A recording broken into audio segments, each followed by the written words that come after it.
dans un centre commercial en plein milieu et on présente un village avec les métiers de la santé et du social.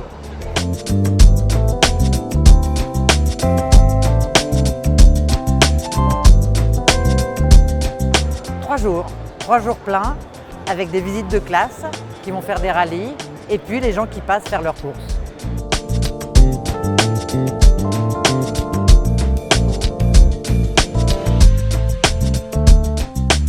Je suis heureux de participer à cette deuxième édition du Village Santé Sociale.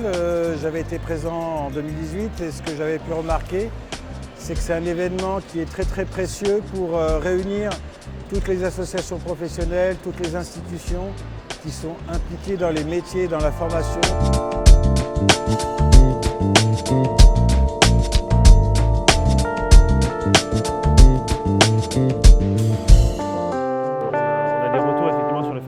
Il y a peu d'étudiants en ergothérapie, peu d'ergothérapeutes en tout cas, qui arrivent à Genève.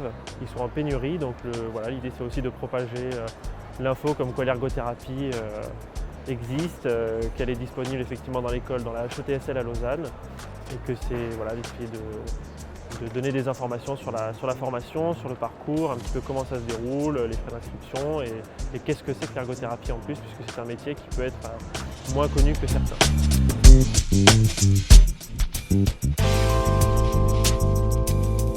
Nous vivons une époque où nous avons pu remarquer que ces métiers sont indispensables pour la société, pour prendre soin des jeunes et des moins jeunes, et qu'on se profile vers une pénurie de certains métiers. Donc il est important qu'on assure la promotion de la formation de ces métiers soignants.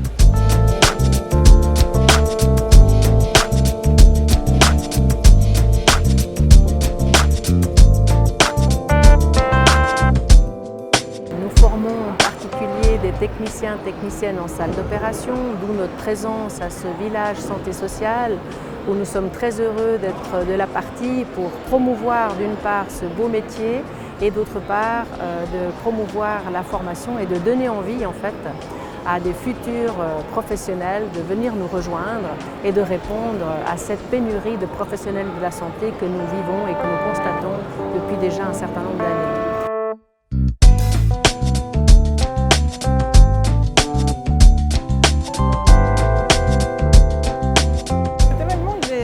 Une deuxième édition de l'événement qui a eu lieu en 2018 avec à l'époque un certain nombre de partenaires qui étaient déjà des partenaires membres de l'ORTRA et partenaires du Centre Le 28.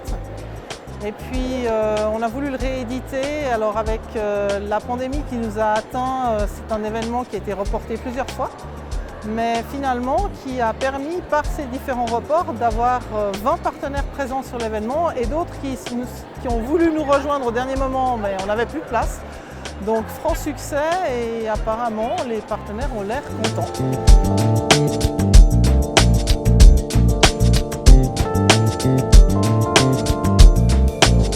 En tout cas, les classes qui sont venues étaient heureuses, les gens s'arrêtent, les gens essayent.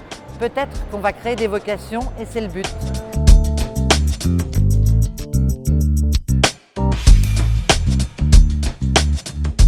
Très positif, on est vraiment content de pouvoir être là, de bénéficier de cette visibilité.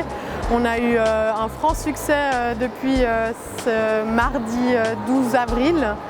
On a vu qu'on avait autant des très jeunes que des beaucoup moins jeunes qui venaient nous voir et on en tire un bilan très positif.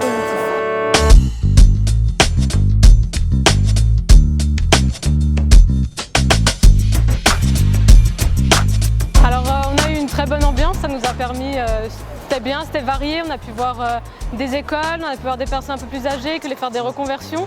Donc c'est vrai que c'était très bien pour nous faire connaître aussi notre métier. C'est l'attitude à adopter à l'image de ce qui a été fait sur le stand ces derniers jours, c'est-à-dire de vraiment pas hésiter à venir nous voir. On essaie un petit peu de démystifier la posture de l'ambulancier et nos prises en charge. Les techniciens en salle d'opération, c'est un métier qui débouche sur une prise d'emploi immédiate une fois la formation terminée.